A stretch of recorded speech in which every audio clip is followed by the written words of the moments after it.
it's all about finding your meaning in life, I think, is the main thing, because he who has a why can withstand almost any how.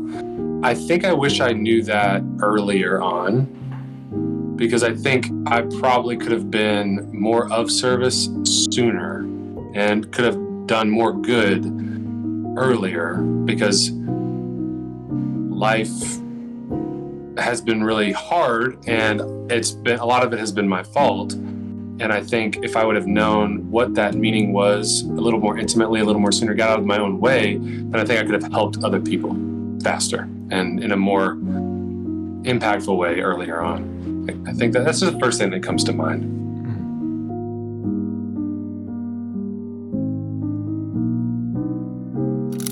Well, welcome back. Welcome home.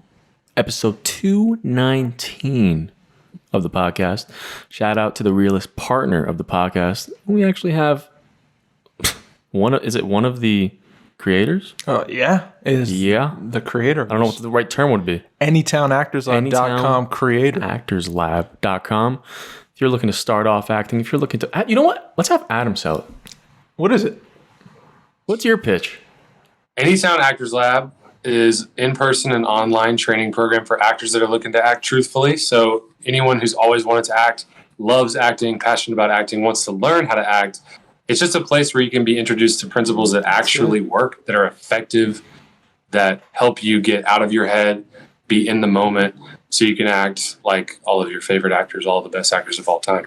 Pioneered mostly by Sanford Meisner's techniques, but as he said so beautifully, technique is a means to an end. So it doesn't matter that you study at Anytown or any other town, as long as you're finding a place that will help unlock your talent and help you act truthfully, then that's all that matters. So if you're looking for that, obviously, Anytown Actors Lab on TikTok, Instagram, you can DM, you can send an email to actorslab@anytownpictures.com for a free consultation. We do 30 minutes. We ask you your obstacles with acting, your goals with acting, and if what we offer can actually help you overcome those obstacles and accomplish those goals. Mm-hmm. Wow. Mm-hmm. Love it. AnytownActorsLab.com. Shout out to the patrons, patreon.com/YouWereHerePodcast. Best way to support us. If you just rock with what we do, get on there. Patreon.com/YouWereHerePodcast. Give us your money. Throw us a bone. And we're on Twitch, twitch.tv/YouAreHerePodcast. We are live Mondays, Tuesdays. Go follow right now. You Are Here Podcast on Twitch. You'll get the notification. We send a cute message. So if, every week. It's a mystery. So, check it out. And we game, we react, we talk. We've been actually reenacting some things sometimes. In the bed? Okay. No. You're soiling the whole ad. I meant like... And twitch.tv/YouAreHerePodcast. Like moving furniture. Guys, You Are Here Podcast, episode 219. Welcome back. Welcome home. We got him. We got him back. We secured the bag. The most reoccurring guest. Yeah, he's here again. And we love it every time he's here. First time in 2023, though. Adam Lowder, welcome back to the pod. A little bit of a internet celebrity as well. And this ain't gonna be no like interview. You know what I mean? Yeah. It's not like we don't know who you are. You know what I'm saying? You're just co-hosting with us today. We're just doing this together, son. Yeah. All right? Amen. But I mean, Mikey had a question before. He didn't pop off with it, but he said something in an earlier episode. I just wanted to brush over real quick because I know you mentioned it to me and you brought it up. Yeah. A few episodes ago. I don't remember. And I think you had a bone to pick with Mike. So I want to be the one that throws this in the pit and we'll figure it out. So what'd you hear, Adam, that we could talk about? Because I want to hash this out. Oh. Something about a pose or something about the way that TikTok was when Mikey saw Mikey, you thought I was doing some sort of thirst trap pose, dog.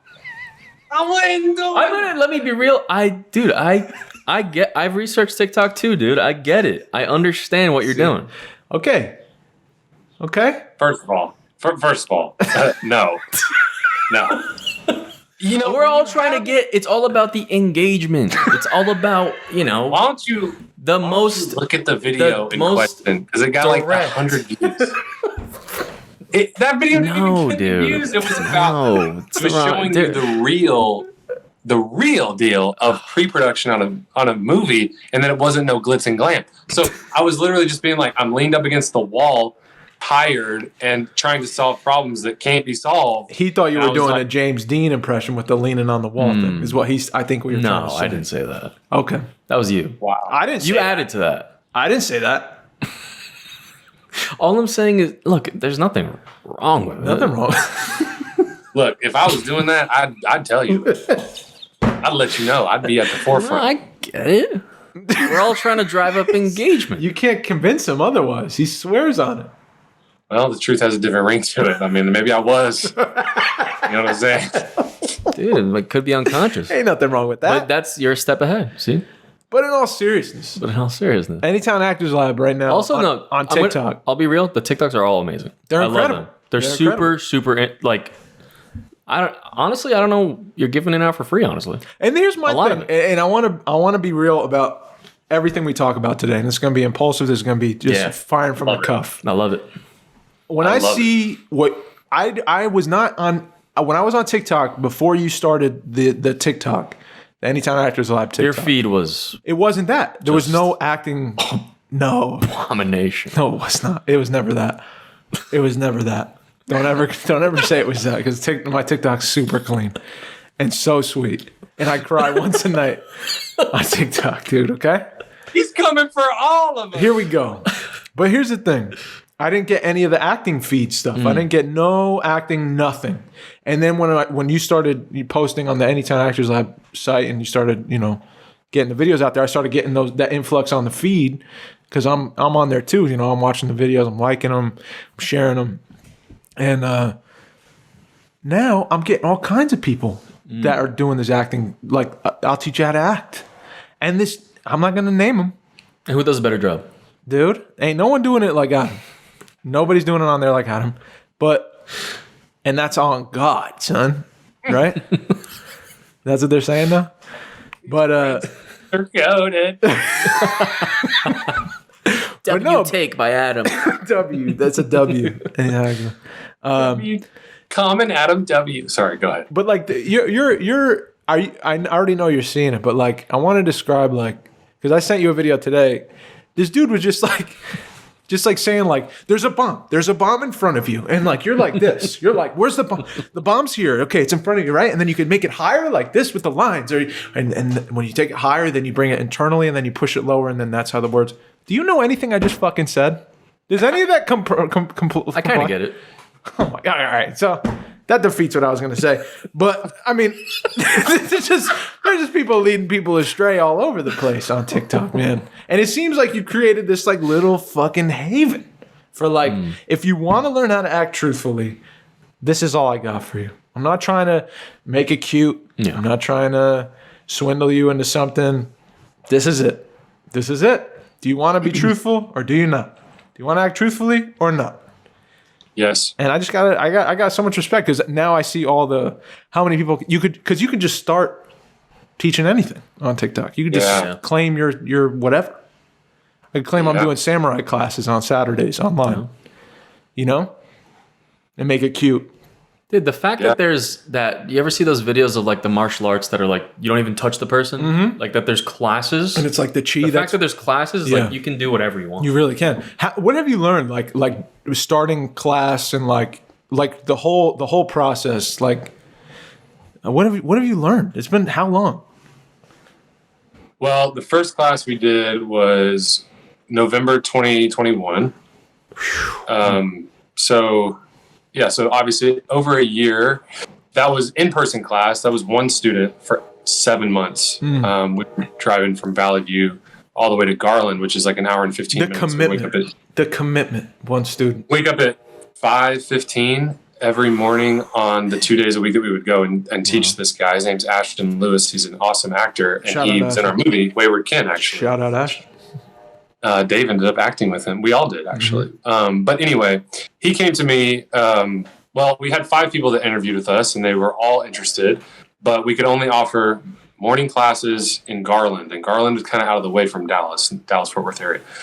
So it wasn't that they didn't want to come; it was just that they couldn't, and their schedules conflicted. So we had Ashton was the only one that could commit, and Garland was like, "Don't worry, like No one's coming out here. So we'll grow with you. Like, we'll be slow. It's fine. And the thing I knew then that just further reinforced itself now with so much growth is just that it's really about the work. It's really about being genuine. It's really about trying to help somebody. Mm-hmm. And I don't care if it doesn't work, me helping someone else, because I want you to grow. I want you to be a good actor. I want you to, and you may not resonate with the things that I'm saying, and we may not gel. And so I think it's that lack of desperation that people are attracted to, because I don't need you to study with me. I really don't. Like, me and Dave and everything that we're doing, we could be busy for every hour of the day. We could fill with things that we could be doing. And it just so happens that there's an education branch of our company that we want to build, because we want to be able to pass these things on to other people. We want to develop our talent and our skill set for training other people so that they can be empowered to also tell stories in whatever capacity they want, whether it's writing, directing, or acting. And so I think it's the same thing, like waking up at 5 a.m., driving all the way out there for one student.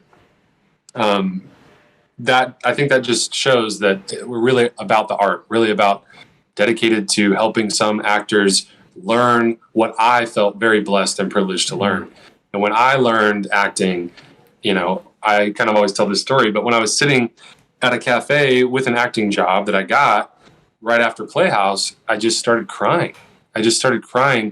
Because I was so capable. Like, I knew exactly what to do. It wasn't like I've got a script and now all this anxiety, insecurity. Oh man, this is my next shot. Like, it's like, no, I just know how to solve the problems that come up. And I remember texting Jim right away being like, you will never, ever, ever be able to measure the gift you and Andrea gave me. And I'm in tears here, like doing script analysis on this thing. And of course, like graciously and humbly, he was like, you showed up every day. You earned it. You did it. We just guided you and you showed up and did that for yourself. And I see both perspectives now, having taught a little bit, because I know what the student is in for. And that's the thing that motivates me every single day is I'm like, oh my gosh, you're going to get that thing. If you stick with this, you're going to get the thing that I felt. You're going to have that priceless feeling where you're just going to lose it. You're going to lose it. And then I also know what the teacher kind of feels like, because I'm like, I can't control a student. They're either going to dedicate themselves and show up for themselves every day, or they're not. And so it's really not up to me. Like, I show up, I try to help you if I can, and then it's up to you. And so I think they like that. I think I've put them at ease. I don't believe in being like just hardcore crazy. I definitely believe in a standard of excellence. Like, we're not gonna sugarcoat it. I'm not gonna cut corners. We're gonna get it right the first time. We're not gonna relearn something twice. We're gonna learn it once, and then we learned it, and now we apply it next week. Efficiency. But I'm also not gonna be like, let me tell you something, buddy. Yeah. Okay, this is how actors are made. I'm not doing that at all. Dude, you know what? I think that's one of the coolest things that I've seen from what you're doing is, and the whole Anytown thing, is I think the transparency. I think that's a huge, point with the whole thing.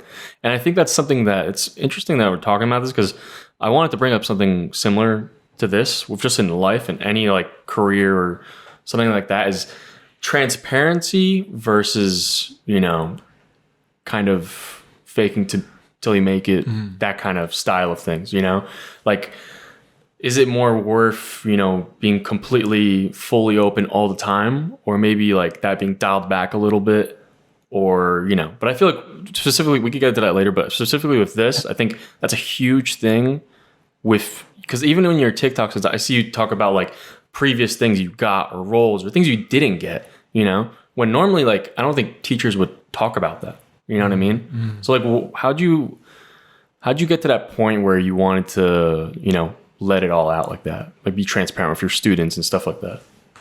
Well, the coolest thing about it is the more I dive into the art of acting, the more I teach it and the more that we do it, the more I realize how correlative art is to life. It's so incredible because what's most personal is truly most universal. Dave and I work this way every time we're having a conversation as friends. So we do this in life. We've reached that point in our lives where we don't need pretense. We don't need to lie. We don't need to fake anything because we know the goods aren't there. Like the ego in the room is just getting in the way of the connection. Like I'm done with it.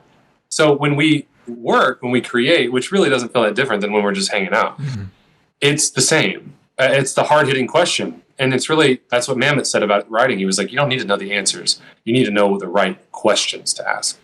And the right question that we start with is a very personal question. Why do you want to tell this story? And what are you dying to express?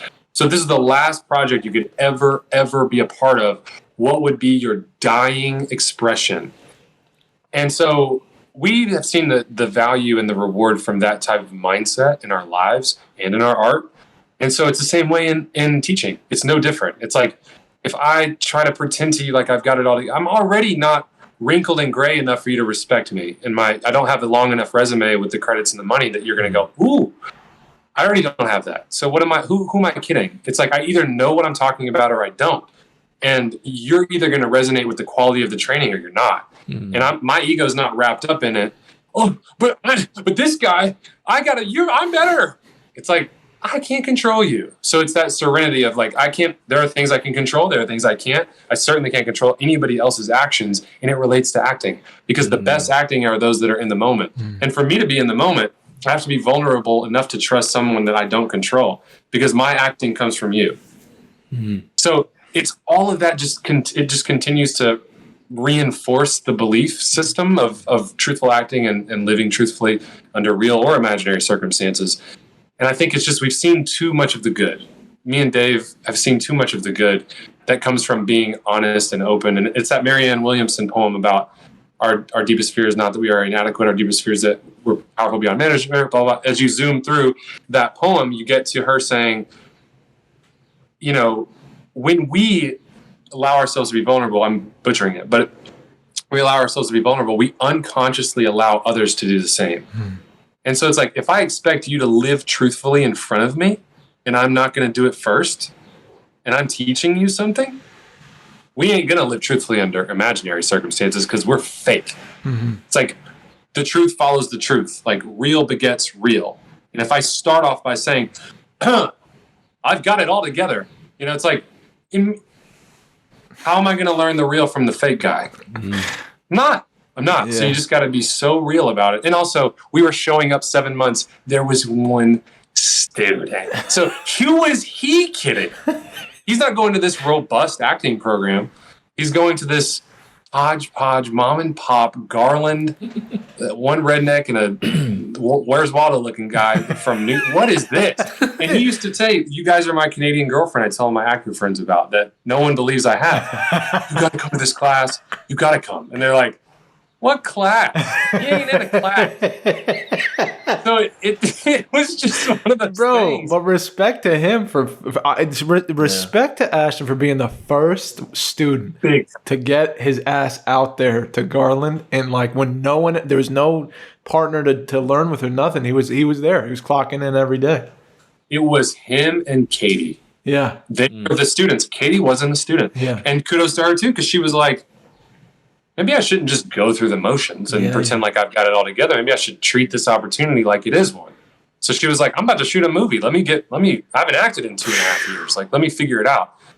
And kudos to her for and you could tell she went through it again because that was wild watching her work. Being in scenes with her, but then just watching her too. Like she was a whole nother level.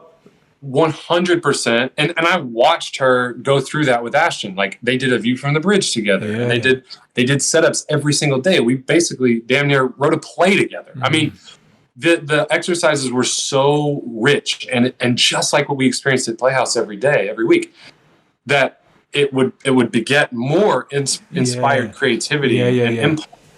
So it just built on itself. And, you know, the beautiful gift of, really giving something away, like really just giving it away with no expectation in return because of the love of it, because of the service of it.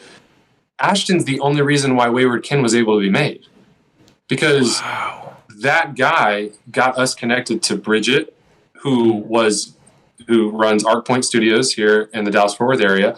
And she was the one that gave us the bulk of our crew and the connections that led to what ultimately filled out our crew. Ashton went to UNT with her years ago. Dude.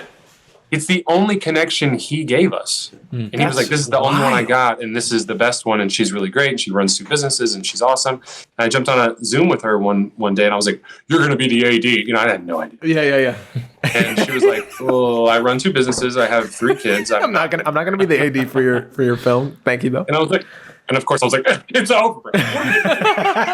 And she was like, give me a minute. I'm going to send you some people. And I thought she was just going to send me like an email with a name and a phone number, but she sent like this Excel spreadsheet of just all the positions, all the people she recommended. Oh, wow. Couldn't have been so helpful. Better. And I sent her like the longest email when she sent that. And I was like, I am forever indebted to you. And it's true because if we didn't have some of those, obviously everyone, but if we didn't have some of those key crew members, the movie wouldn't have been made.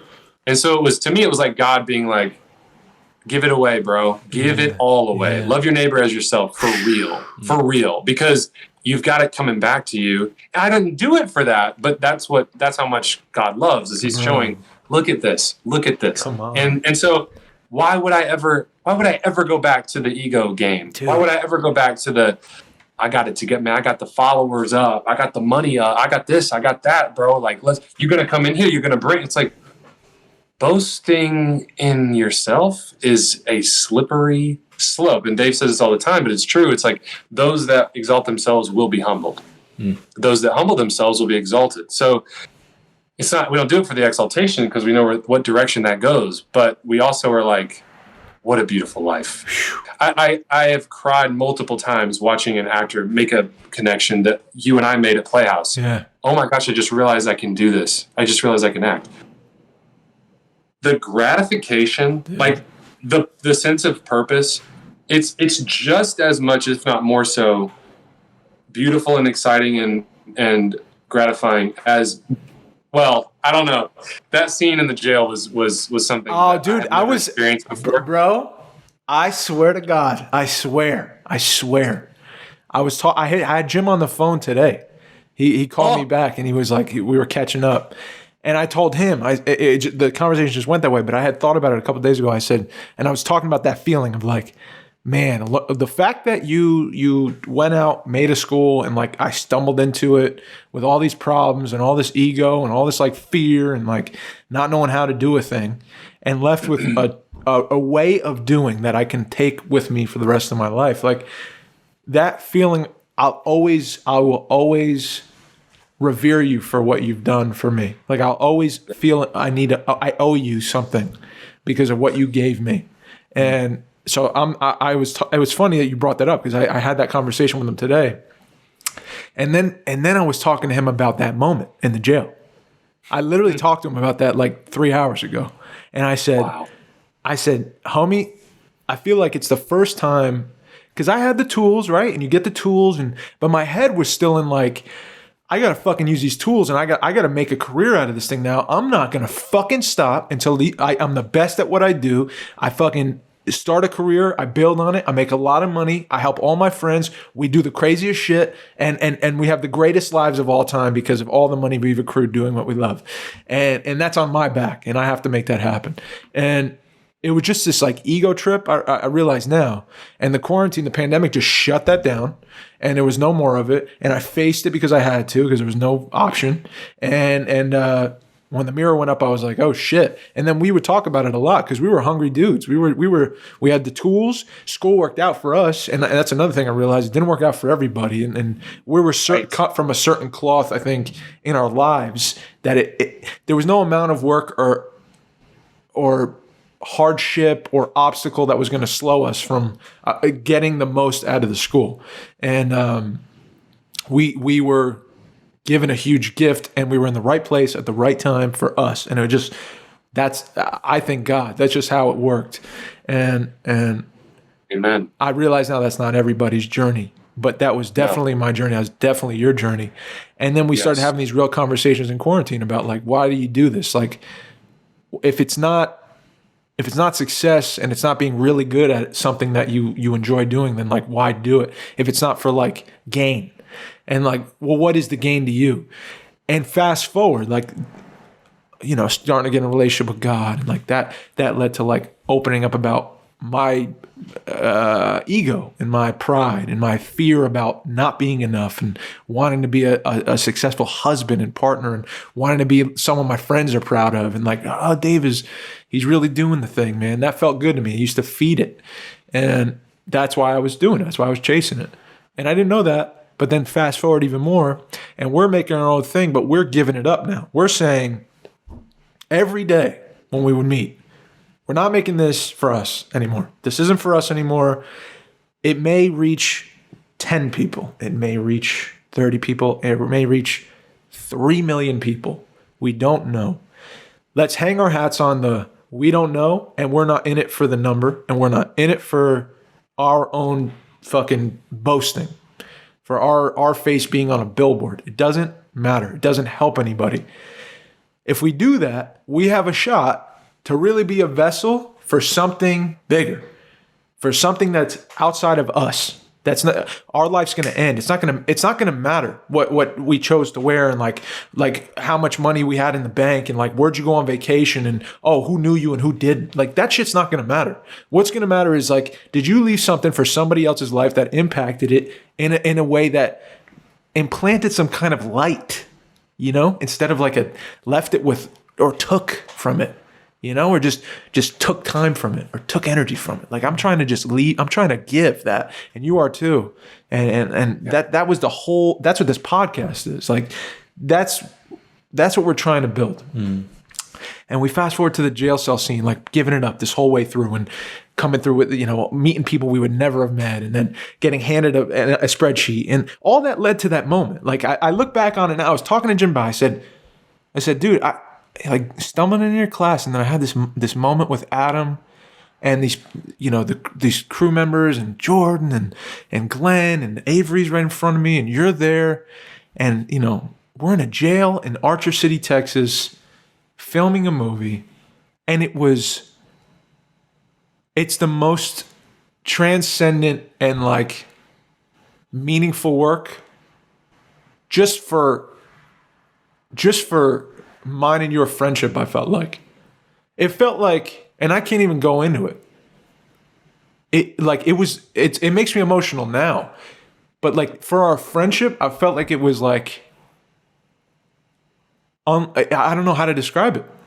I felt like a transference of like some kind of like a gift from both of us. Like I don't to each other, and then who was there, and then I don't know who's gonna watch it, but there was some kind of like Avery, like just she opened up to it, and like everyone felt it in the room. Everyone knew something happened, like something wild just fucking occurred. And I don't think, all that to say, like I don't think that can happen unless the way you're teaching acting, and like the way you're maneuvering, and like not maneuvering, but stepping into every day and being like, if I'm going to talk to you, I'm going to be honest.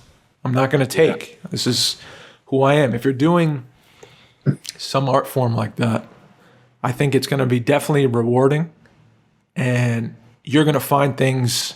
You're going to not stumble into things, but I think God will take you to places that you can never get if your ego's attached to the ride. You know, if you're like we talk about it, you need the ego. We were just talking about it. You kind of need an ego to like break through these walls and like accomplish things. That you need to be driven by something. And it's like, well, what if there's something that's not quite the ego, but something that loves you for you and just wants to see you succeed for them? You know, like that should be enough. And all that to say, that prison scene, man, like that culminated in everything I've ever wanted to do with work.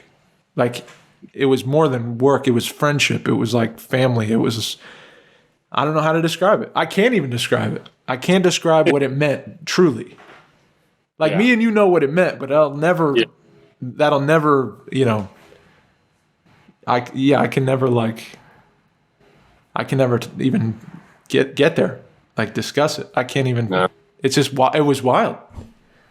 It was, you know, it was just pure meaning of the moment, but it wasn't just the meaning that was being exchanged under the dramatic scenario. It was for us because we started from the very, very beginning before there was an idea. We met and we discussed this stuff and we tried to open things up with these honest promptings and questions. And then that ultimately led to more things that manifested into reality. Yeah. And so you and me were, from a story perspective, it's kind of like the emotional climactic moment of the film. Totally. And so the audience is going to be like, holy God, like because of the way that it all is set up and the way that it ultimately culminates and this crescendo, this climactic moment is so moving, but that's its own separate thing for story. And that's really good. And the fact that worked that day, especially, that's a success. But for us, it was so different because we were operating on a different level than anybody else in the room, more than even me and Katie, more than you and Katie, more than because you and me met on such a specific, deep and open, honest, vulnerable level when we wanted to make that movie. Yeah. That we had to trust one another with everything. And when we ultimately got to experience that moment and many others, it was just pure vibrational divine meaning being exchanged between two people. But others were involved because we were all doing something together. It wasn't just you and me doing this together, but we started it. So, of course, the intensity is magnified because of the proximity that you and I have to the meaning of that material. Like, there's no one's going to feel that way. And that's really like the beauty of investing your time, your energy, your effort, your humanity, your meaning into something and someone. And that's why I say giving it away is what it's all about, is because when I got to sit there and act across from Ashton and Terry, I watched Ashton have that moment. Yeah. Because he was between his former acting teacher and his current acting teacher. That's so And we were wild. all acting in the same scene, in the same moment, wild. living in the moment. Yeah. So I got to watch him be like, I'm buzzing. This is the craziest moment artistically of my life. And I was like, I am in this with you too, because I trained you. And then I'm watching you watch them, and I'm like, holy shit, my boy just trained this dude who's up there now, and he's watching this motherfucker act and that motherfucker act. Like, I'm watching it too from that place, but like one more zoom out. You know what I mean? Like, it was the meaning of it was just kept blending every day to the like the work shit was the work shit, and like you know you got to let that go. But then the day would come, and like some new tether would be built in like what means something to you. It's like, oh, my boy's fucking directing this thing, and his first student's up there on the fucking stand. Like, oh, I'm not. This isn't real. Like, this isn't. There's no meaning here. You know, it was so easy.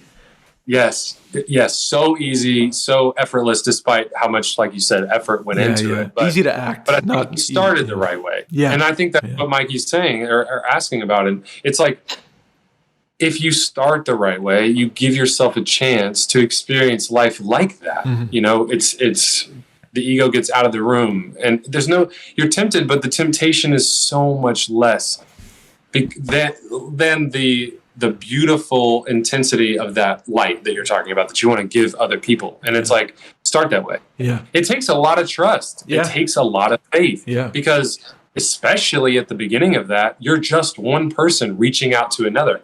And as an actor, as an artist of any kind, you're getting married to rejection upon your first step out into the world of where does commerce and creativity mix? And it's like, good luck. Good luck. Every artist can relate to that and understand that. And there's nothing more meaningful to me than giving an artist the tools they need to create. Because as Cassavetes said, it's the first quote I share with students when we first start, but it's like an artist has to be willing and daring to fail in order to express it all. It's like, so we start off that way by saying like, it's okay to make mistakes. It's okay to fail. You have to be willing to. And, you know, I had this morning started with this great actor named Landon, who's a senior in high school, has never done this. And he shared that quote with him, and he made many mistakes. And by the end of the session, he was like, I get it. I'm so ready for the next session. And I'm like, I've already grown so much.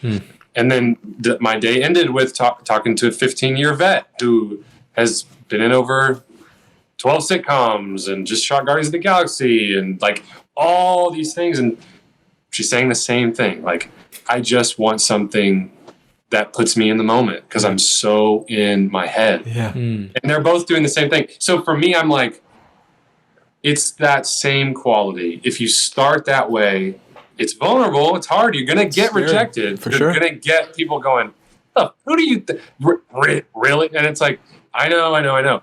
But I'm connected to something so meaningful. And this is what I said at the beginning of that question you asked me.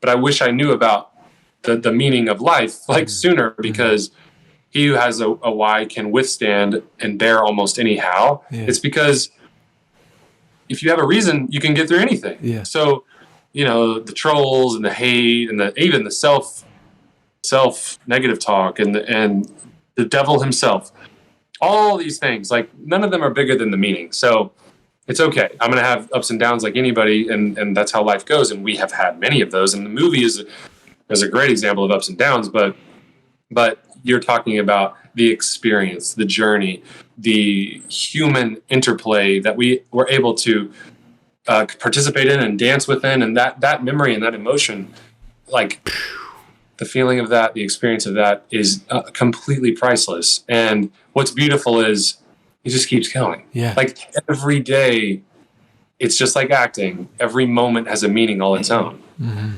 And I don't know what tomorrow holds. I don't know what the next minute holds. I don't know what the next 3 seconds holds. And when you have actors that start to see that as attractive, you really got them going in the right direction. And all I know is like, you are barreling towards the center of something that you're going to enjoy so much if you really work this way. And you and me got to experience that, and so many people have. But I'm just making sure that whatever I can contribute to in my days, I want to work for that team. I want to work for the team that's tethered right to the meaning of this art and how it connects people and makes them feel less alone when they recognize something about themselves in another character in a story. Instead of working for the other team, which is the ego team, as I played for them. And I lost a lot. I lost every game. And I was never win. You never win on the ego team. Terrible. Yeah, there's no winning on team ego. No winning. I think your ego is 0 in a million. 0 in a million.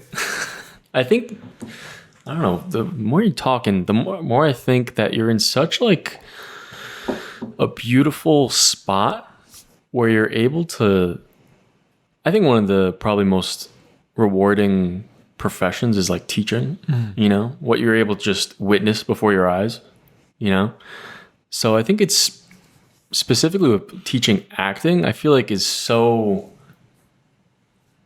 like the feedback loop is very, I don't know, I feel like there's so much being like exchanged, because a lot of acting, right, is learning, the moment or what you're trying to convey. And, being a teacher, teaching acting, you're also trying to like learn what they're doing, right? So it's like this different learning and exchanging and then just growing. I don't know. I never thought about it, in that way. Yeah. It's such a cool spot where you can be, Yeah, I have endless gratitude that I can even do that and can even try to help or pass on the things that helped us so much. Because when you get to do that, it's like exactly how you described it. It's completely connected. Like to me, acting is one of the most personal art forms you can. You are the canvas. Your choices are the palette, along with your emotions, your experience, your imagination, your humanity. All of that are the tools at which your disposal will yield, I don't know. And then it's all about, hopefully your ego and your insecurities don't get wrapped up into it, but good luck with that. If you're trying to be a personal artist, that's not going to, you have to. You have to be willing to risk. You have to be willing to be hit. You got to be willing to be hit because you have to put your chin out there. If you don't put your chin out there, you don't win. And it's that Teddy Roosevelt quote about the person in the arena. Man in the arena. It's really what it is. Yeah. And so when I get to jump in the arena with I have such compassion for the courage it takes to even reach out to me, because a lot of these people are like, they don't know me, but they're like, this guy knows something that I don't. And then to be like, I don't know anything, and I'm really, teach me. And then we're sitting here on Zoom and we're going through repetition together, and I've done this for like thousands of hours and stuff. It's like, and then they're like, this is the first time they're doing it. I'm just staring at them like, go. It's like, God, you're like, it's okay. Don't worry about it. Like, you're going to be all right. I got you. And that's why I'm a big believer in holding a high standard, but also being transparent and being open and letting them know, like, this is how it goes. You're starting to learn something new. A lot of acting classes, people make the mistake of trying to be good and impress their classmates. That's huge. And that's big. And I wish more teachers would be like, don't do that, please. But that's so you're gonna learn. That's it. That's it. Like, that was the biggest lesson I think the whole training gave me, was like, because I used to look at other kids growing up and people. I was always attracted to other people who were like, I just knew who they were. There was no, my shit was always like measure and like try to be this and force myself into this and attract. It's not solid. It's attention. Like liquid. Yeah. I'm just like this. Yeah. But someone who's just fucking rock solid, you just know what you're getting when you see them. They're so vulnerable. They're so real that they don't even fucking know it, and they don't care. And when I went to all the classes I went to before, and like when I found acting, it was another way of my own way of like twisting and fucking tweaking this and doing that, and this feels good. For some reason I get this. But I was still fucking worried about how I looked. And then you go to where we went, and the bar was, if you come in here, and I remember some dude. This was a huge lesson. Some dude walked in. It was in a younger class of mine, or a newer class of mine, and he pretended to open a window that wasn't there. And I remember Jim just saying, like, "What are you doing? What was that?" And he's like, "Oh, I was looking in the window to see who was outside my door." He's like, "But there was no window there, right? So why'd you do that?" And if you trace enough whys back, it's because I want to show you. I'm trying to make you think I know what the fuck I'm doing. There's a window there, but you have eyes, and you can see there's no window there, right? Like, it was all this like, let me be a wizard and fucking trick you into some kind of. How great I am. I'm showing you where a window is, I've conjured up a window. Yeah, I've conjured a window, and you've been swept into my spell, and like, that's another, it was just like an ego feed. I remember catching that, and then the days would roll, and that would happen more and more, and people would have to either leave, or you'd fucking get the picture that you got to come in here and make mistakes and do what's real. Like, that's different. Like, let's go through it. Yeah. That's different if there was like a window and you went and did it. Right. Right. Yeah. But if you went saw a window that was there, and you went and looked at it, and you knew who was behind the fucking window before you looked at it, that's a fucking lie too. Yeah. I know who's behind the window. I'm not going to go check who's behind the window. I know who's there. And there's also like an order of operations. Yes, like, totally. I'm skipping. That guy was. There's my cats on my lap. The guy was getting ahead of himself. Totally. Like, I'm not knocking him. I'm just. I did the same shit. Yeah. Me too. Oh, bro, I did everything. Yeah. But I just mean like, yes, if you need to understand the foundation of acting, which is the reality of doing first, don't go open a window today. Don't open a window, bro. Like, don't do it yet. Are you wearing the blue shirt or not? Usually, like, I'm gonna impress you. Yeah. That's what it starts as. Am I impressive enough? And it's all out of. I just want to be good at something. I just want to belong and be good at a thing and have my life matter. At least it was for me. But the lesson I think that I walked away with school from in life, period, was like, you can realistically walk outside that door and be totally vulnerable.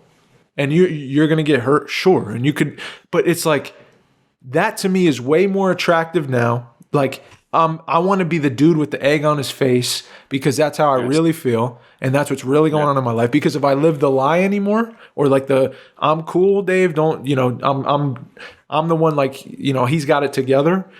I feel like I'm suffering inside. And that's what the art taught me, is like the more I was able to dig and mine for what meant something to me and then fucking rip it open and say like, connect to you. And I'm outside of my head and I'm just taking in what's around me. Then I'm not fucking even worried about it. It's going to come. Like I'm going to be just who I am in this moment presently. And like something may happen, something may not.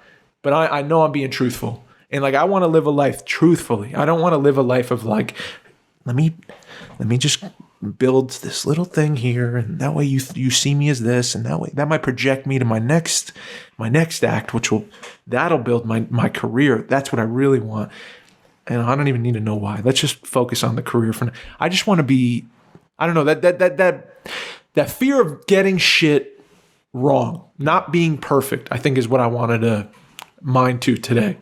Like, how important is that? Like you already talked about it. Like what you present to these potential students. Like, I just don't want to give a fuck. Like, not that I don't care, but like, I don't want you to ever look at me as if I'm like someone that knows more, or not knows more, but like is more like God than you. Because I'm not. Because I'm a sinner. Because I fuck up. Because I'll always make mistakes. I'm never gonna get shit perfectly right. I don't know more than you. You may know more than me in some crafts and stuff. I may know more from you about like how to skateboard, but like this, we're all human. We're all more alike than we are different. So why are we putting up this image of like, oh no, but you're not quite, I'm different. I'm special. I'm unique, and I'm way past you, my friend. You know what I mean? I don't know. I just, the lesson of like, try a thing and fuck it up and learn from it was so helpful. You don't need to bat 1,000. You can't learn if you try that way. You will stay in the same place, or you'll go backwards. You'll actually go backwards. Yes. I think. I wanted to bring up the what you said before, Adam. That like learning from like, you know, the old wise guy that's done it all. Yeah. Right. Yeah. And maybe, you know, through Hollywood, maybe like that's the way, and how things are different now, and like they're still trying to learn from that person, and maybe that doesn't work in this time. And that now Adam had to find, you know, he's not the old wise dude that has all these, you know, whatever. It's in the midst of his whole thing. He's in it. What could he offer and what could he do? Yeah. Right. Yeah. And I wanted to ask, like it's following like that thing you're talking about is like, how can you be the person that doesn't care, you know? Yeah. Or could just be, right? It's not a not care, but it's like a, just be. Be. Yeah. Like not second guess. Right. You know? And I think the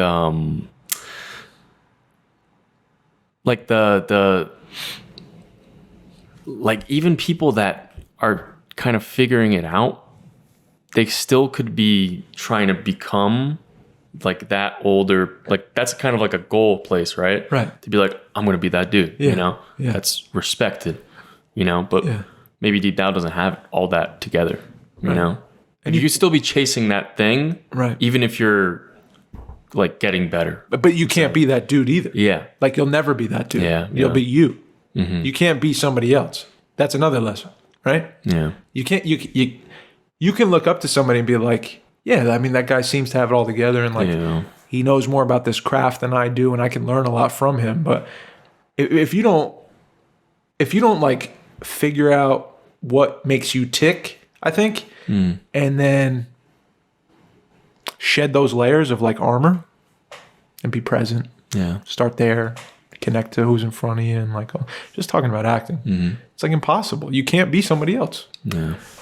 It's attractive though. Because it's like I could look at somebody else and I say, yeah, if I just move like them and do what they did and just march in step with them, then I'll be just as successful as they are. Yeah. In my eyes. Yeah, I guess it really is like every person is uniquely. Yeah, it is.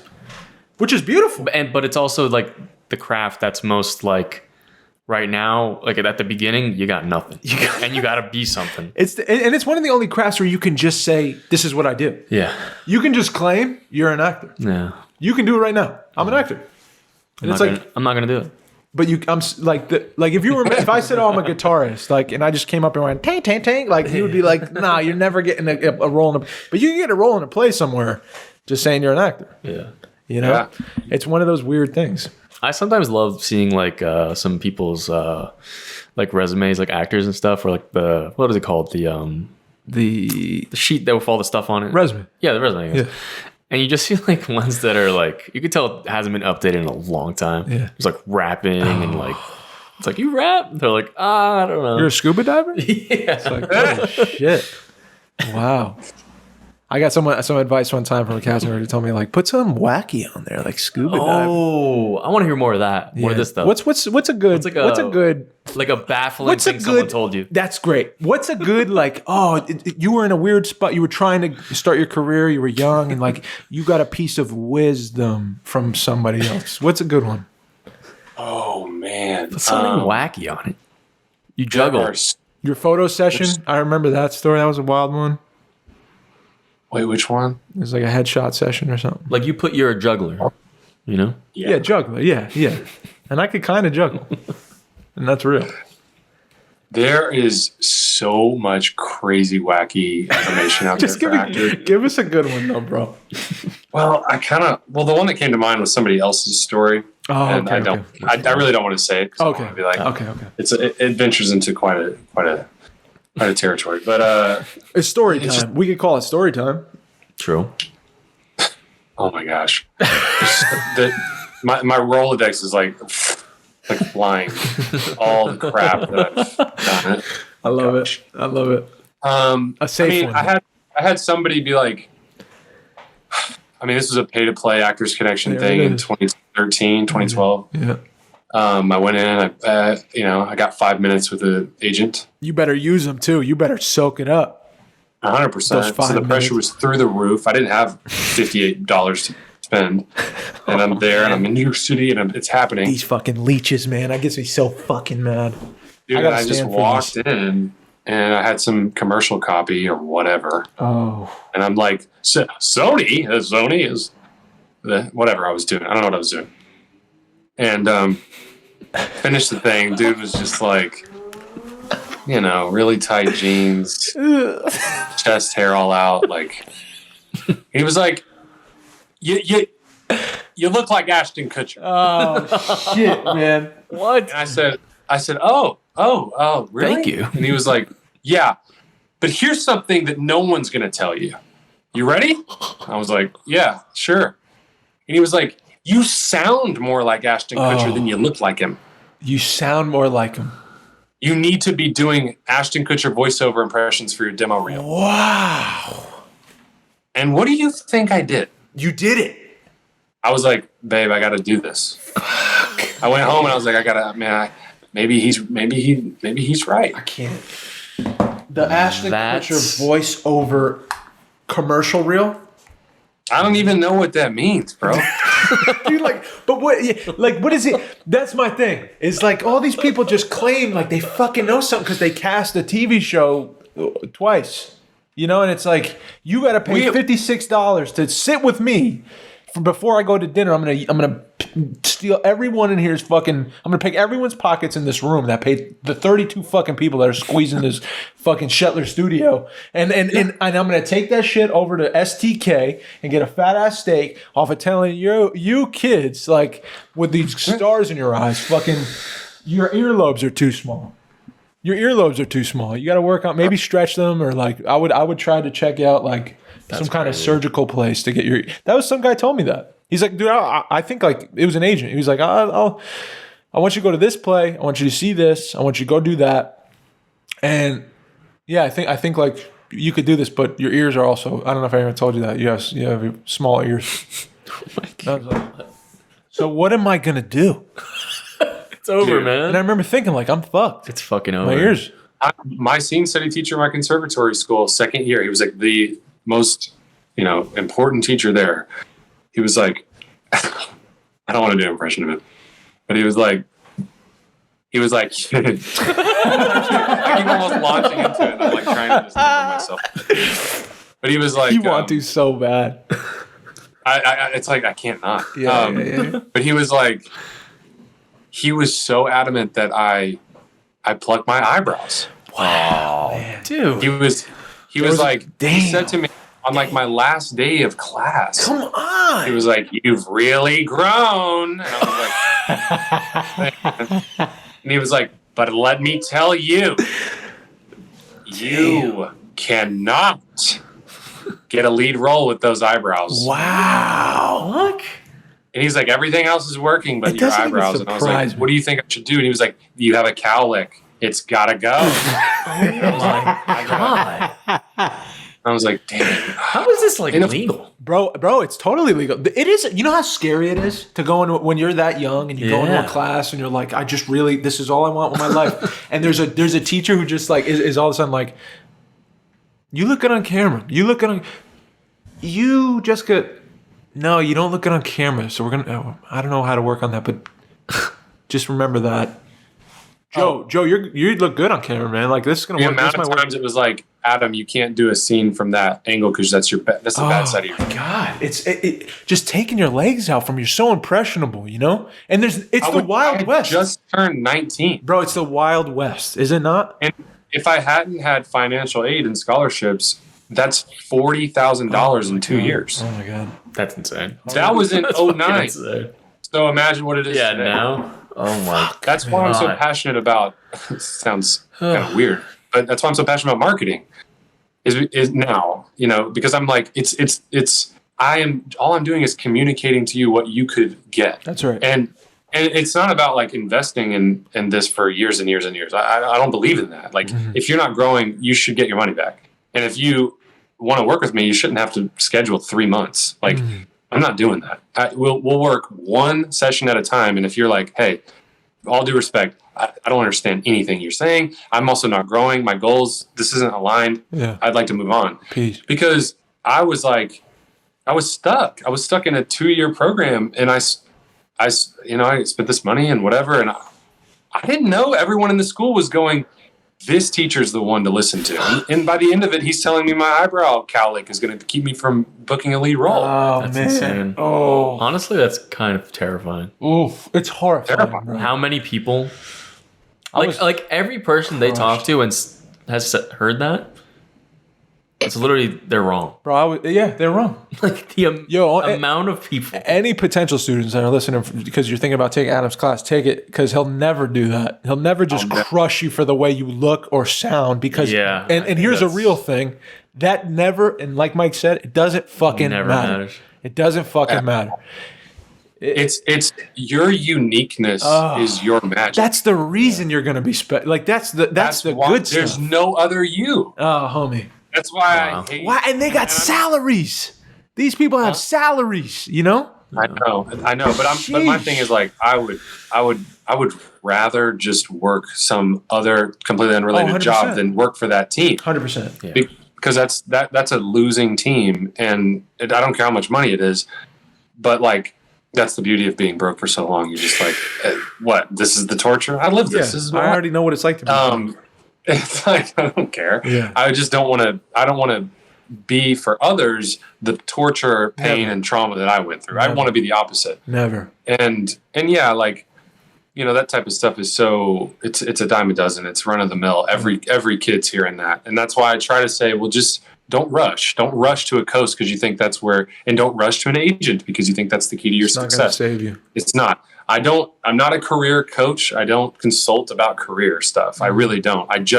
I'm the art of acting guy. I'm going to help you act well, and then you can do whatever you want. But that being said, some things are just common sense. Like if you have a great product, it's way easier to market, and your product is your acting. It's not your eyebrows. It's not your, well, I wore. So for this headshot session, I had a doctor's outfit. Oh, man. And I put my cravat on for this one, and so this look is the best friend look, and this is actually the lawyer look, and you're just like, where's you're a human being? Where are you at underneath all this nonsense? Where's just the acting? Yeah, where are you? There's nothing And there. that is the last thing on their list. Here's a story, and then we can move on. But my story that comes to mind. First agent meeting I get, I'm sure you've heard this, Dave. I don't know if I've told this on here before, but it was it's all about who you know. So I was like, oh, great. This person is with this agency, and now I'm friends with them. So maybe they'll recommend me. And they were like, oh my God, yes. I don't care about your stupid eyebrow. Like, you can do this. Like, and I was like, oh, really? Okay, thanks. I love this shit. So I get this meeting. I get this call. Hi, Adam, so-and-so agency. We're coming in at 6 p.m., right? Yes. Okay. Just calling to confirm. Can't wait to see you. Bring your headshot resume and your reel on your tape. And back then, I was so old. I had it on my little jump drive, my reel. Anyway, that's hilarious. So I walk in, and I've got my best, I don't fit, but I got my best shirt on. I'm like, I got my hair right and everything. And bro, if you don't know, I put pomade on this eyebrow. I know it. Look at that hair. How you know? No, on the eyebrow. Oh, on the eyebrow. Oh, damn. And I was like, hey, how's it going? You're turning like this when you walk in. You're like, hey, guys, what's up, man? You're like shaking side. I won't turn the wrong side for sure. You're not going to see that side. Anyway, so I get in there and I meet the lady and I'm like, hi, how are you? Nice to meet you. She was pretty nice. And then she was like, so you're going to be auditioning for Damien and for Sarah.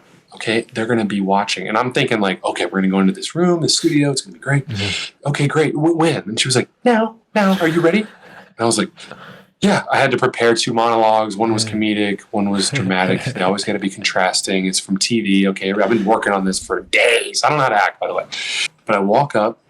2 years, $40,000 don't know how to act. And I'm like, and no one's paying attention to me. It's just cubicles all around, like we're in Wall Street or something, and people just typing away on the computers. And I'm like, Damien? And the guy's like got a headset on. He's like, yeah. And I'm like, are you Damien? And he's like, yes. And I was like, oh, I think I'm supposed to audition for you. And he's like, yes. No. And I'm like, oh. And he's like, that's Sarah. I'm like, hi, Sarah. She doesn't look up, typing on the computer. Hi, how's it going? And I'm like, she doesn't even look at you. I'm like, great. Here's my headshot resume. And she's like, nope, you give that back to her. Nope, we don't need that. It's like, sure, yeah, no, of course. So I was like, yeah. So I have these two monologues, and he's like, yes, pick the one that you want to start and go ahead. And I was like, now here in the cubicle, like we're in an office, like we're just standing around. Here we are. And he's like, yeah. And I said, oh, okay, well, let me just set down my little manila folder and, okay, 1 second. And he's like, yeah, begin whenever you're ready. So I start to do my first monologue. I'm going to piss my pants. The comedic one. I'm piss my pants. I can't. And I'm doing the monologue and there's just so many people around and I'm not being watched by anyone. No one's looking at me. They're just working on their computer. And Damien and Sarah haven't looked up, and I'm almost done with the monologue, and I'm almost, and they never look up. Oh my! Finish the monologue, they never look up, and I'm like, and I go, that's I'm done, that's it. And he goes, okay, so this time as he's typing, so this time a little bit more angry and a little bit faster. Sarah, thoughts? And she's like, yep, totally agree. And I was like, angry fast. Okay, so then I like feign anger, and then I just talk quickly.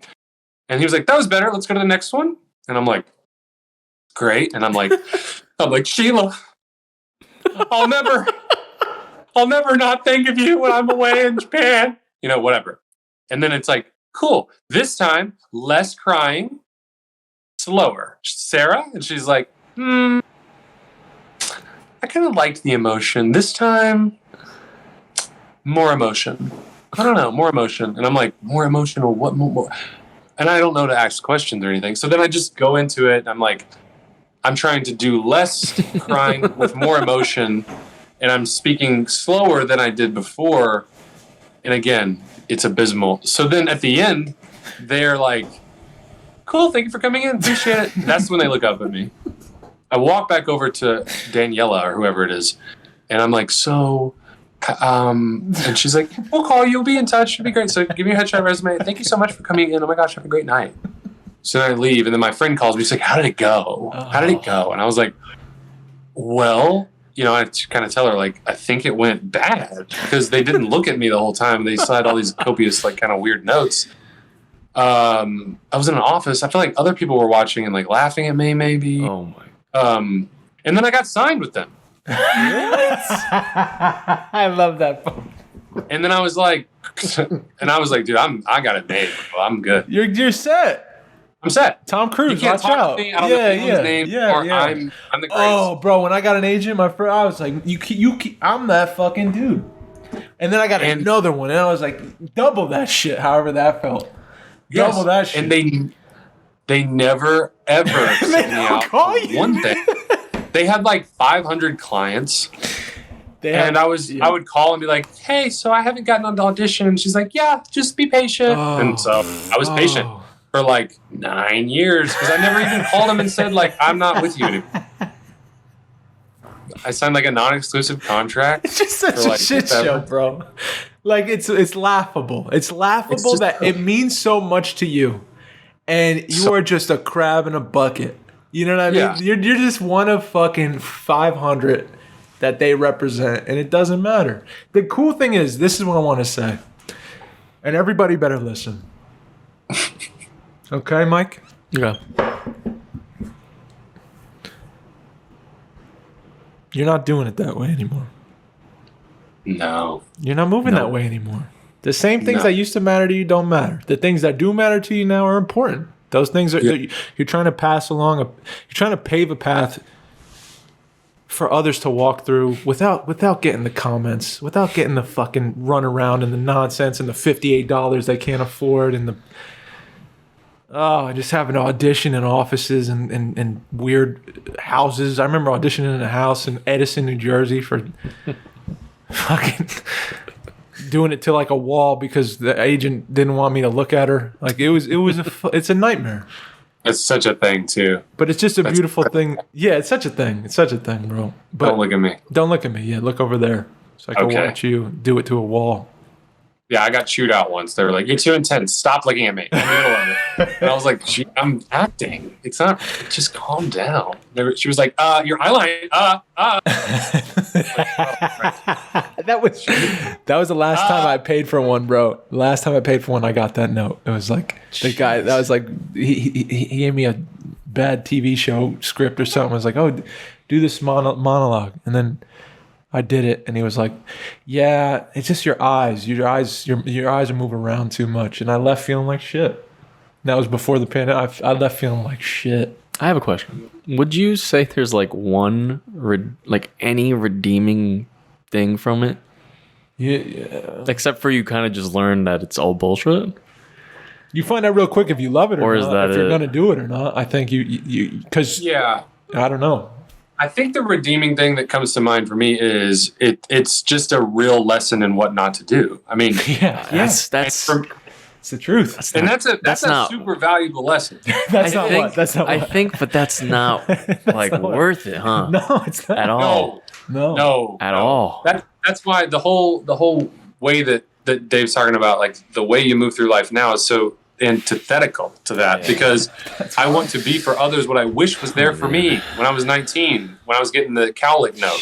Yeah, because if I would have met me at 19 and I would train me at 19, I know exactly what I would do. I know exactly how I would help me. Of course. And so every single person I talk to, I treat them like that guy who's just like, I don't know, because that's who they are. Yeah. They're all like, hey, so, and they have a crazy question, and I'm like, don't do that.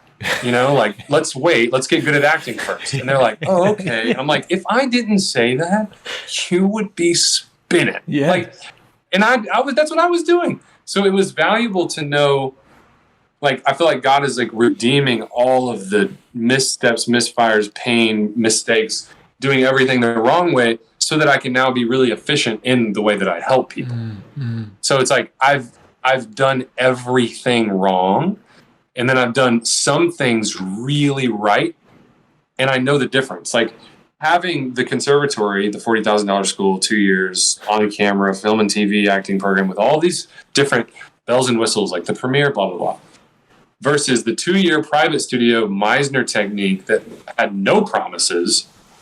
That was a fraction of the cost, $7,200 in 2 years versus $40,000. Like I get to see the difference and go, and then I look at the program that really worked and I say, how can you improve upon that? Yeah. And now I just continue to sharpen that way. And then it's how can you improve on what you did last month? And then that's how you just stay sharp. And that's what Jim said to me when we were at his place. And Lucas, I don't remember when it was, a few months ago. And he was like, I hope you're thinking about the things that we didn't do well and how not to make the same mistake. And I was like, of course, you would say that because that's his attitude about things. But I'm like, bro, there were so many good things about the training that of course you're focusing on, like, make sure you don't do some of the dumb things about training that I did. And I'm like, you did. The training itself was so strong, and it's all rooted in the principles that have stood the test of time. And when you go back to it and you look, it's like Sanford Meisner started at the neighborhood playoffs when he was 31, same age as me. So it's like, why am I waiting to be great? And why am I waiting to be, well, I need to have the credits and I need to have the it's like, bro, you're either going to love it or you're not. You're either going to grow or you're not. Yeah. And I'm not mad if it's not working for you, because it's not meant, every single student, it's not meant to be. But if you're really genuine, then the proof will be in the pudding. You know what I mean? What's one of your favorite memories from getting to shoot the film, getting to direct your first feature film? Every single day was awesome. Like, artistically, creatively, I could not have asked for more, really. But obviously the jail scene was extremely special. Shooting in the courthouse was amazing. But really, it's what motivates my directing all the time, which is I love being for actors what I wish was there for me when I was on sets and stuff. One, I want a really good script, which is so rare. And two, I want a director who intuitively knows what to say and what not to say. And so there was so much directing that was going on that wasn't in nobody's mind would be directing. Like, Adam hasn't said a word to this person in days. And it's like, yeah, that's great. That's my goal. My goal is to direct a film without having to say a word, because the values are so perfect, because the casting is so right, because everything's working. So I don't have to really adjust. But yeah, it was every day setting actors up to succeed was my favorite. I mean, probably the one that's standing out right now is the very first day. The setting up for you a real activity for you to do was our second shot of the day. Oh yeah. Lighting team had lit it for an hour as we were doing second unit off the side of the road. Come back in the kitchen, everyone's like buzzing. It was the best energy ever.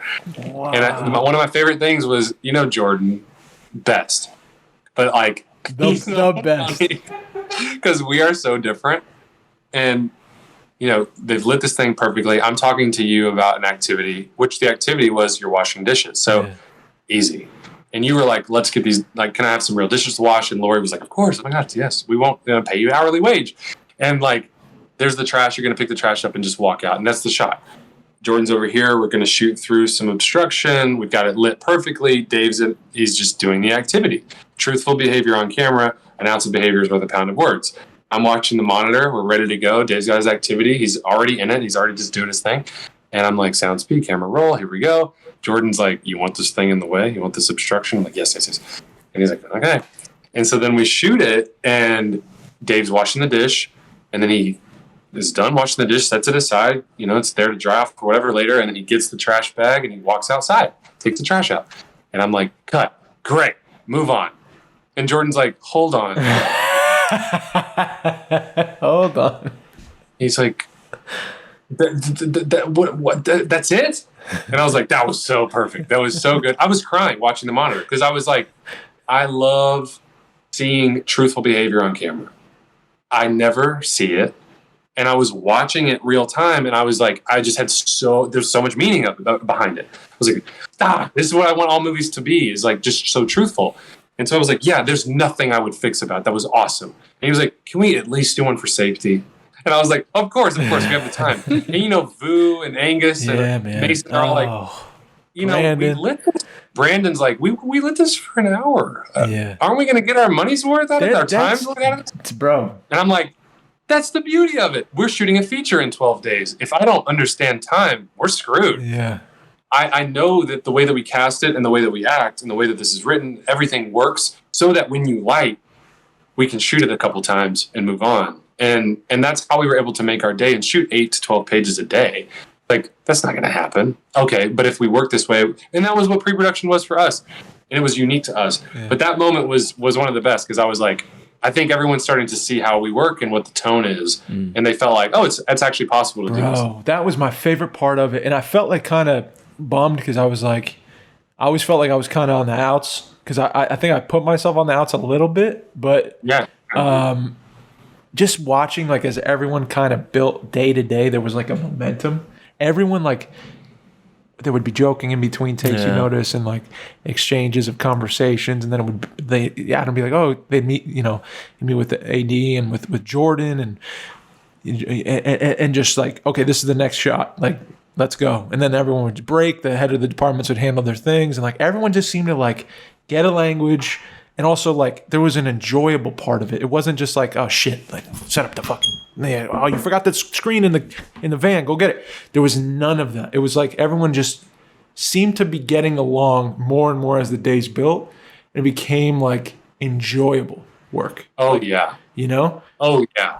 Stressful still a lot of work to be done, a lot of time, issues, and like we got to get this by this time. But it wasn't like there was. It was by far like the best morale I've ever been a part of. Same. Like consistently, and it only got better. Every day. And for me, when we were at Lovejoy's that first day, I was buzzing because I was so different than you in that your performance and your choices and your instincts called for you to isolate in a way. Right, a little bit. Yeah. And also it is that way naturally as an actor in some ways too. But so I got to be involved, but what was cool for me, because I had that, I didn't have that isolation feeling. What I felt was I just kept looking around at the little people that were just developing relationships, and I was like, "Oh, this is the coolest thing." Yeah, this is something you can't anticipate. Like you didn't know that showing up, and then you see your wife talking to like Rebecca, and it's like, "Oh my god."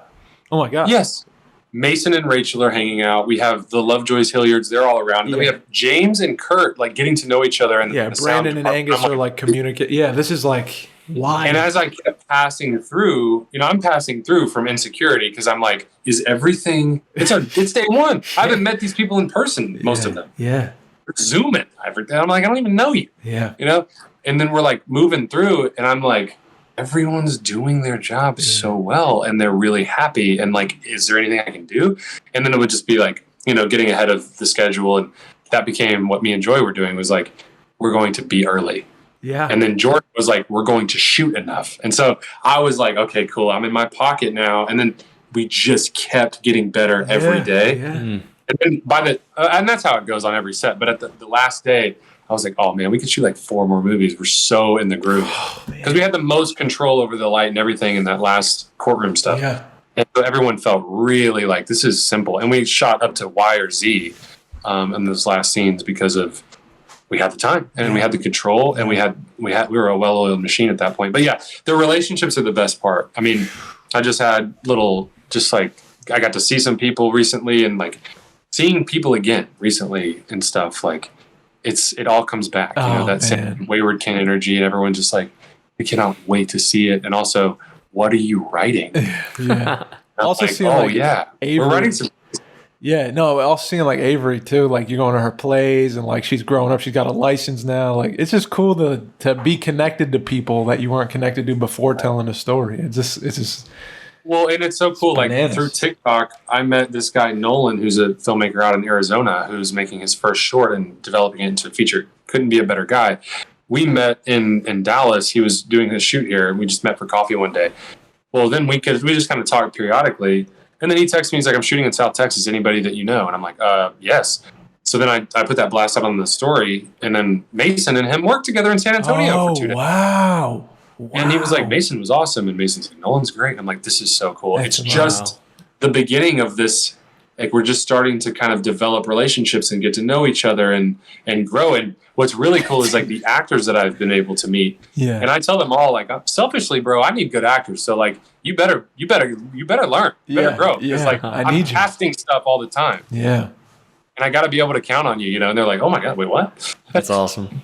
Not really, but I don't put the pressure on them like that. But I'm just like, it feels really good to be able to not only train them, but also there's prospects of opportunities for them to work and do the thing they love passionately. Yeah. Because all the things that we're involved in, stuff Nolan's doing, Damien's doing, you and I are doing, and other people are doing, is passion projects. Like these artists, these filmmakers are like dying to tell these stories. So, it just puts people right in that zone, in that pocket of opportunity that's couldn't be more antithetical to the agency audition that you and me have. The office auditions, man. Bro, last thing.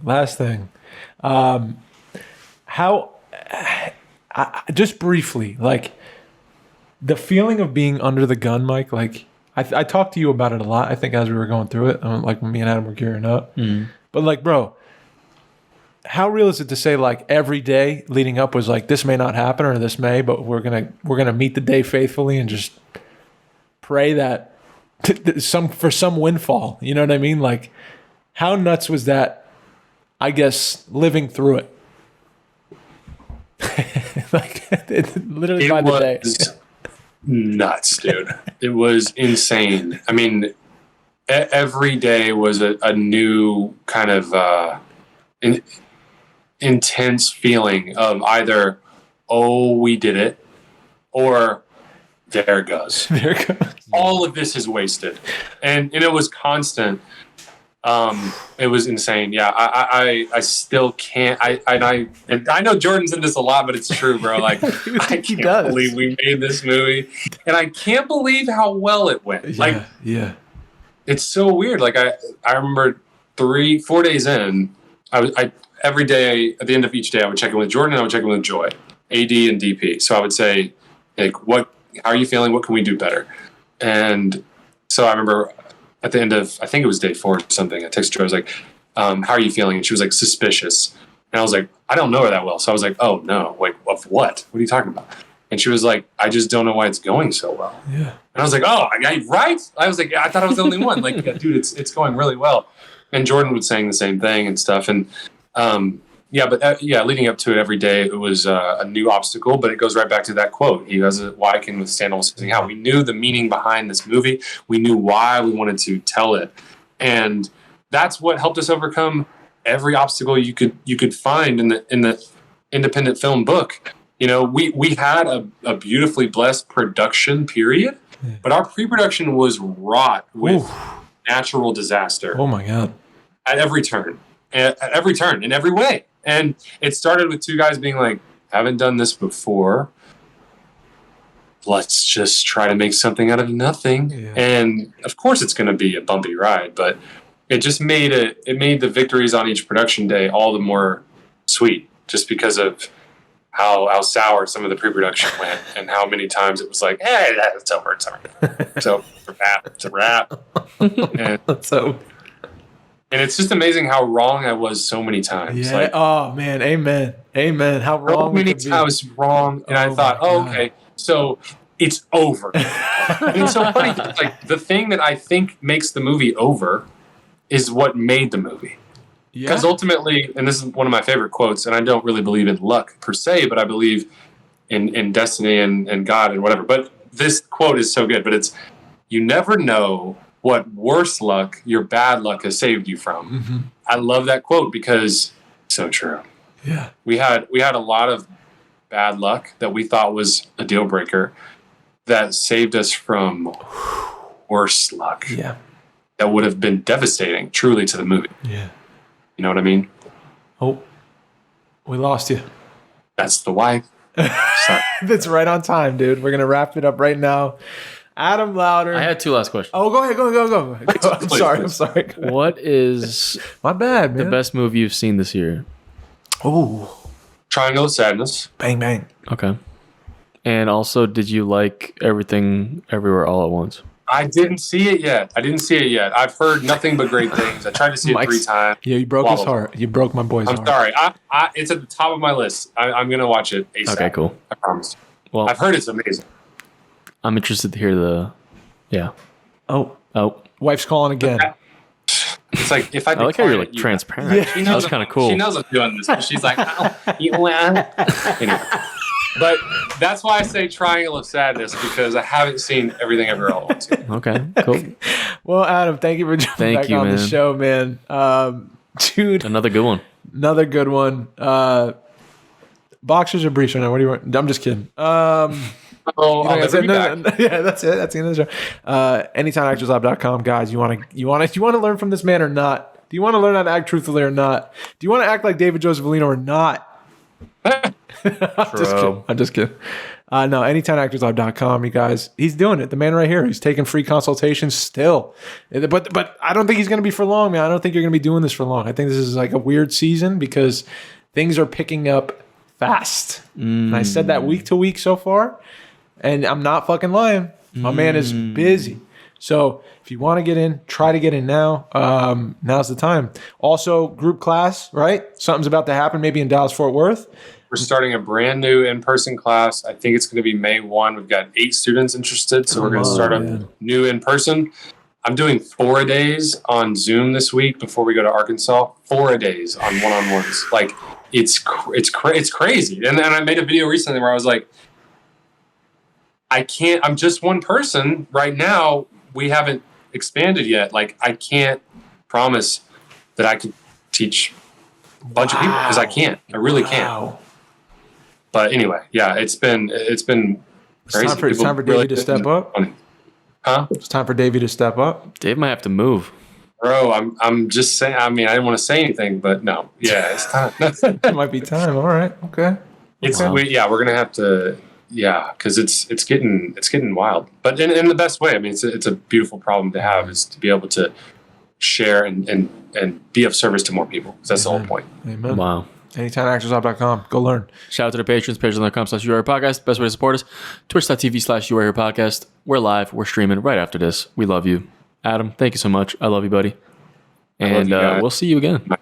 We'll see you again. I think so. Oh, my name is Mike. that's the one. And I'm signing out. My name's Dave. I love y'all. Please be kind to yourselves. Please be kind to one another. I love you guys. Thank you so much for having me on again. We'll talk soon. Don't audition in Peace. offices. Peace.